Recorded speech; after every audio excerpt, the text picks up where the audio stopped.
இப்போ நம்ம வந்து ஆன்மீகத்தில் இருக்கோமா, மத மதம் சார்ந்து இருக்கிறோம்? ஆன்மீகத்தில் இருக்கோம் சாமி. ஆன்மீகம்னா கூட மதம் சார்ந்து தான் இருக்கும்.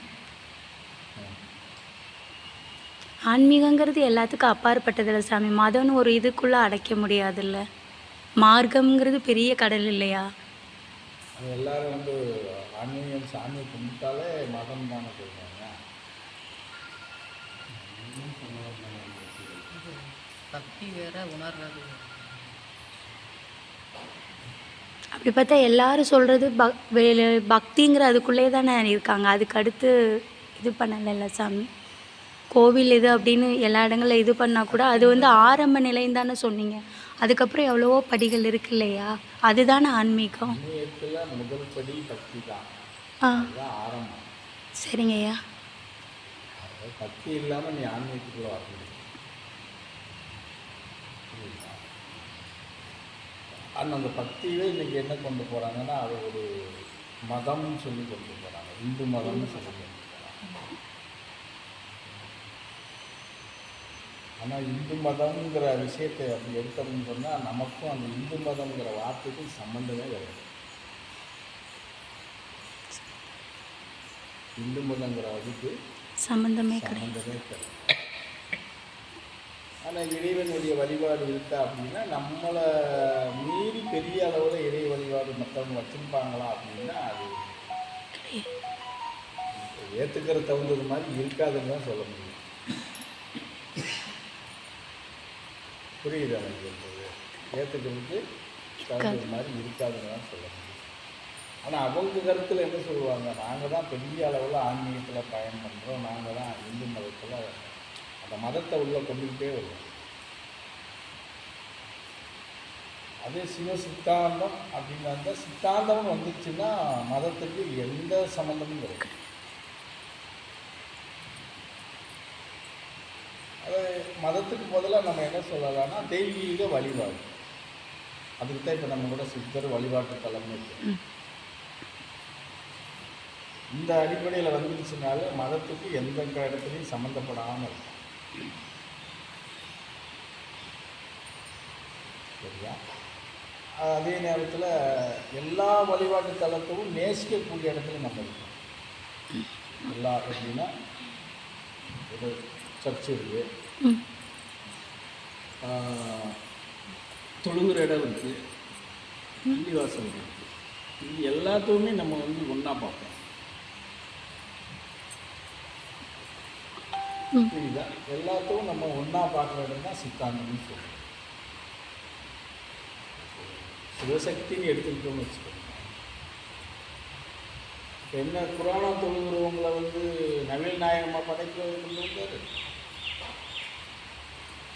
அவங்களும் எல்லா நாயகி அந்த ஆதிசக்தியும் சிவனும் தான் அவங்க நிலைநிறுத்தி கொள்வாங்க. கிறிஸ்துவ மதத்தை சார்ந்தவங்க சீசஸ் அவங்களை படைக்கிறார். சீசஸ் ஒரு வழிகாட்டி. புரிஞ்சுங்களா? மகான்களை அவர் ஒரு மகான், மகான் வரிசையில் அவர் ஒரு மகான். அப்போ அதை தொழுகிறவங்களும் அதை வணங்குறவங்களும் யார் படிக்கிறா? சிவமும் சக்தி தான், சிவசக்தி. சரியா? இப்போ அப்போ இந்து மதத்தை சார்ந்தவங்களுக்கு தான் அவங்க சொந்தம், மற்றவங்களுக்கெல்லாம் இல்லைன்னு சொல்ல முடியுமா? அவங்களுக்கே மதம் கிடையாது. சொல்லப்போனால் சிவசக்திக்கே வந்து இந்து மதம்ங்கிற ஒரு இதே கிடையாது. புரிஞ்சுதா? ஆனால் அந்த மதங்கிற பேரில் இன்றைக்கி எவ்வளோ ஆழமாக உள்ளே கொண்டு வந்து பதிச்சு மக்களை வந்து அப்படியே எப்படி சொல்கிறது, ஒரு துயரமான நிலைப்பாட்டுக்கு திருப்பி கொண்டு போகிறாங்க. அது நம்ம சிவசித்தாந்த சித்தர்களுடைய நிலைப்பாட்டில் நம்ம எடுத்துக்கிட்டோம் அப்படின்னு சொன்னால், அதுக்கு நம்ம நிறையா எதிர்முதலாக தான் இருப்போம். அந்த மதங்கிற அடிப்படைக்கு நம்ம எதிர்முதலாக தான் இருப்போம். அப்படி ஒன்று இல்லைன்னே சொல்லுவோம். நம்ம நீ சொல்கிற மாதிரி இந்து மதம்னு ஒன்றும் இல்லை. மறைநூலில் எந்த இடத்துல எடுத்து பார்த்தாலும் இல்லை. மறைநூலில் இல்லாத நீ எப்படி இருக்குன்னு சொல்ற? ம் நமக்கு எல்லா இதுலேயும் ஆன்மீகம்னு எடுத்துக்கிட்டால் ஆன்மீகத்தெல்லாம் பெரிய ஒரு சான்றிதழாக வரக்கூடிய எதுன்னா மறைநூல் தான். மறைநூலில் இருந்து தான் எல்லா இதுவும் எடுக்கிறோம். அப்போ அங்கே இல்லாத ஒரு விஷயத்து இங்கே இருக்குன்னு எப்படி ஒரே பண்ணி நம்ம பயணம் பண்ண முடியும் அப்படிங்கிறது நம்ம சித்தாந்த வழியில் பயணம் பண்ணுறவங்களுக்கு அது ஒரு கேள்வியாக தான் இருந்தது. ம் எப்படி இந்த மதம்ங்கிறது எப்படி மக்கள் மத்தியில் வந்துச்சு, இதை வச்சு கொண்டு வர்றாங்க. இந்த மதங்கிற அடிப்படையில் தான் இன்றைக்கி பல இதுகளில் உள்ள கொண்டாந்து வச்சுருக்குறாங்க. விநாயகர் சதுர்த்தி முன்னூறு வச்சுருக்குறாங்க. அடுத்து என்னது நிறைய அதுக்குள்ள வாழ்ந்து போனோம். கிறிஸ்மஸ் எங்கே துர்காங்கிறது வந்து அது அவங்கவுங்க ஸ்டேட். இப்போ நமக்கு எப்படி முருகப்பெருமானை நம்ம வந்து தமிழ்நாட்டில் பிரபலமாக கொண்டு போகிறோமோ அது மாதிரி அவங்கவுங்க ஸ்டேட்டுக்கு தகுந்த மாதிரி ஒரு தெய்வத்தை எடுத்துகிட்டு போகிறாங்க. அது இது எல்லாம் ஒன்றா சேர்த்து என்ன பண்ணுறாங்கன்னா நம்ம இந்தியா தேசத்தில் வந்து மொத்தமாக வந்து எல்லா இடமும் மதத்துக்குள்ளே கொண்டாந்து வச்சு வைக்கிறாங்க. இந்து மதம் இப்போ ஹரே ராமா ஹரே கிருஷ்ணா அவர்கிட்ட கேட்டால் அப்படி ஒரு மதம் இருக்கான்னு அவருக்கு தெரிஞ்சுக்குவாங்க இல்லையா?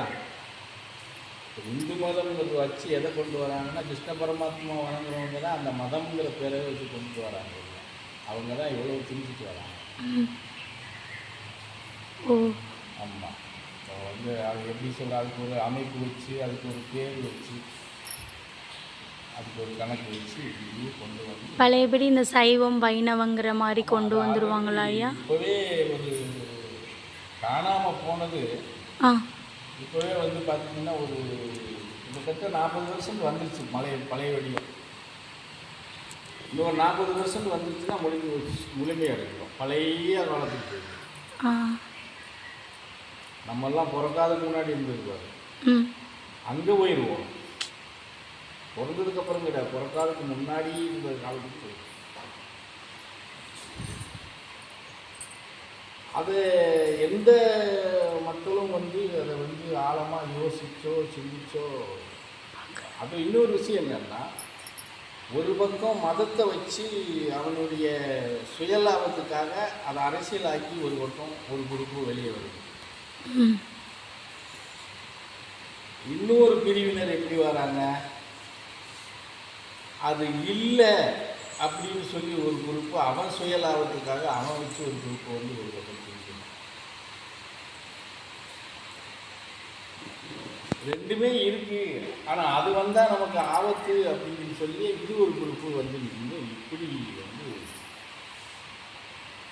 எப்படின்னா மொத்தத்தில் ஜனங்களை வந்து எந்த ஒரு சிந்தனைக்கும் போகக்கூடாது. சுயமாக அவன் வந்து சிந்திச்சு இது சரியான நடைமுறையில் இருக்கா இல்லையா, இதில் நம்ம பயணம் பண்ணலாமா பண்ணக்கூடாதா அப்படிங்கிற சிந்தனைக்கே யாரும் போயிடக்கூடாது. அந்த மாதிரி ஒரு நிலைப்பாட்டை தான் பங்கு போட்டு இவங்க வந்து சின்னாவிடமாக பிரிச்சுக்கிட்டு வராங்க. இவங்க இப்படிலாம் பிரித்து போட்டி போட்டு வர்றதுனால தான் இன்றைக்கி வந்து சித்தாந்தம் வந்து இன்னும் அது மூச்சு விட்டு வெளியே துளிர் விட முடியல. அப்படியே துளிர் விட்டு வந்தால் தான் அதை கொண்டு போய் மதத்துக்குள்ளே திணிச்சுறாங்க. மதத்துக்குள்ளே திணிச்சிடுறாங்க.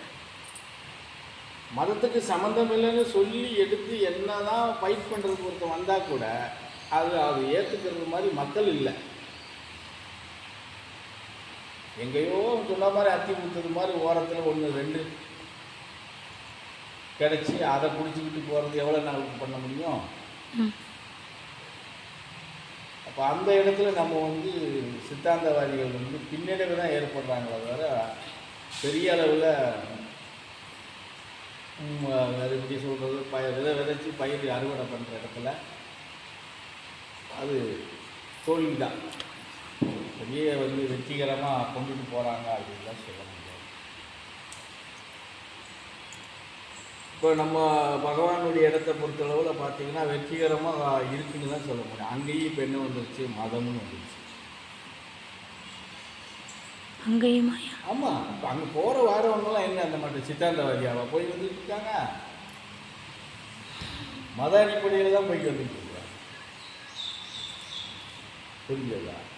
அப்போ மனுஷங்களுடைய எண்ணங்களும் நடைமுறை பயணத்திலையும் வந்து இந்த குறுகிய வட்டத்துக்குள்ளேயே நின்று தான் பார்க்க ஆரம்பிக்கிறாங்க.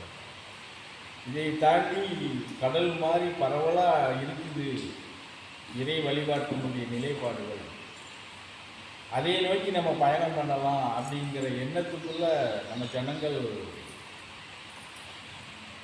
இப்படி அடியெடுத்து வைக்கிறதுன்னு சொல்றதை விட அதுக்கான உண்டான யோசனைக்கே வர மாட்டேங்கிறாங்க. அதுக்கான யோசனைக்குள்ளே வர யோசனைக்கே வர மாட்டேங்கிறாங்க. அப்புறம் எப்படி வந்து மக்கள் மத்தியில் சீர்திருத்தம் வரும்? தீமைகள் எப்படி குறைவாகும்? நன்மைகள் எப்படி அதிகமாக பிறக்கும்? அப்படிங்கிற கேள்விக்கெல்லாம் இப்போ வந்து சரியான எப்படி சொல்கிறது விடை இல்லாமல் தான் இருக்குது. இன்னும் மதம் அப்படிங்கிற அடிப்படையில் இன்னைக்கு நம்ம மக்கள் மத்தியில் வந்து உலாவக்கூடியவங்க வந்து பண்ணக்கூடிய ஒரு விஷயம் என்ன அப்படின்னா,